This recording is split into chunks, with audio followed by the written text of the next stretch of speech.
wheels. See this alloy wheels. Alloy wheels scratches and little bit అంటే dots పడతాయి కదండి. So దానివల్ల alloy wheel old look వచ్చేసి alloy wheel మార్చుదాం అనే feeling వస్తుంది ఎవరికైనా, బట్ అవసరం లేదండి.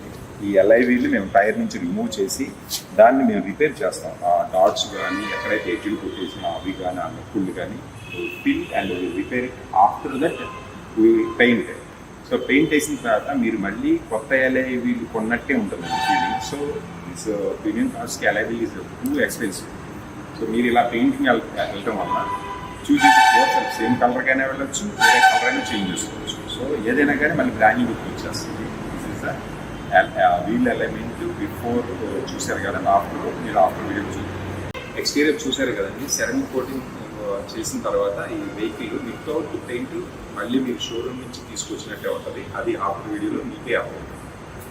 So go to interior. Actually ఏ కార్కైనా ఒక 3 to 4 years అయినాక మన వెయిట్కి ఈ కాయిల్ బెడ్, ఈ లోపల ఒక బెడ్ ఉంటుందండి, ఈ బెడ్ దిగిపోతాయి.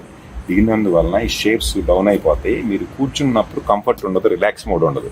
సో 3 to 4 years తర్వాత మనం యాజ్ టీజ్గా కంపెనీ హైట్ మెజర్మెంట్ ఎంత అయితే ఉందో యాజ్ టీజ్గా దాని ప్రకారం హైట్ లేపి షేప్స్ తీసి దాని తర్వాత ఈ సీట్ కవర్ చేస్తాం.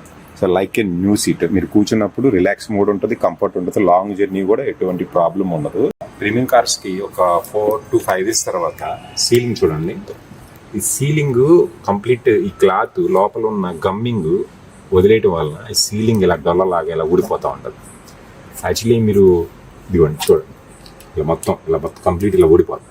ఇది చాలా టెన్షన్ ఫీల్ అవుతారండి. యాక్చువల్గా ప్రాబ్లం ఏం లేదు, మీకు తక్కువ బడ్జెట్లో మా దగ్గర ఈ సీలింగ్ క్లాత్ రిమూవ్ చేసి మళ్ళీ న్యూ సీలింగ్ వేస్తాం.